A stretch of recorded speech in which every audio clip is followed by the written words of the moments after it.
কেন্দ্রীয় সরকার শ্রম কোড চালু করেছেন, তার প্রতিবাদে সারা দেশের শ্রমিক সংগঠনের পক্ষ থেকে তীব্র বিরোধিতা করা হচ্ছে। বুধবার সকালে রানীগঞ্জ স্টেশনের কাছে বামফ্রন্টের পক্ষ থেকে বিক্ষোভ কর্মসূচি পালন করা হয়। বামফ্রন্টের দাবি, অবিলম্বে এই শ্রম কোড বাতিল করতে হবে। শ্রম কোড লাগু হলে শ্রমিকরা তাদের প্রতিবাদ অধিকার হারাবে। তাদের 8 ঘন্টা জায়গায় 12 ঘন্টা কাজ করতে হবে। কেন্দ্রীয় সরকার গুজরাটের শিল্পপতিদের সুবিধার্থে এই শ্রম কোড এনেছে। শ্রম কোড বাতিল না করলে আগামী দিনে বৃহত্তর আন্দোলন গড়ে তোলা হবে। Green Asansol, clean Asansol.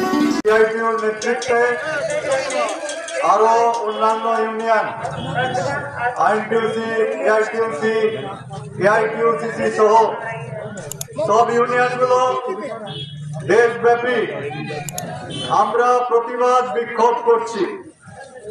এই প্রতিবাদ কেন্দ্রের যে বিজেপি সরকার রয়েছে, সেই বিজেপি সরকার যে শ্রমিক বিরোধী শ্রম কোড তারা কয়েকদিন আগে লাগু করেছে, তার প্রতিবাদে, তার বিরুদ্ধে আমরা দাবি জানিয়েছি এই শ্রম কোड बातिल करते हैं। कारखाना के गेट से बाहर कर देंगे।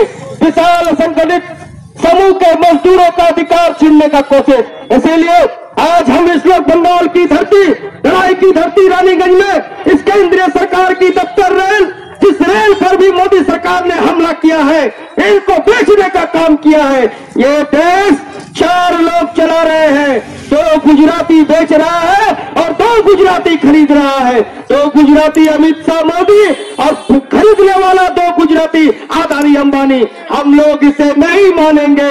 इस कानून से हमें इनकार है और इसीलिए आज हम यहाँ पे इकट्ठा हुए हैं। এই জন্য আজকে আমাদের প্রতিবাদ সভা বক্তারা বলবেন, সিআইটিউ নেতৃত্ব আছেন, তারপরে আমরা শ্রম কোডের যে কপি সে প্রতিলিপি আমরা পুড়িয়ে এই প্রতিবাদকে সড়ক से संसद तक हम लोग पहुंचाएंगे। আমাদের বিক্ষোভ সভা আমরা শুরু করছি। এই বিক্ষোভ সভায় এখন বক্তব্য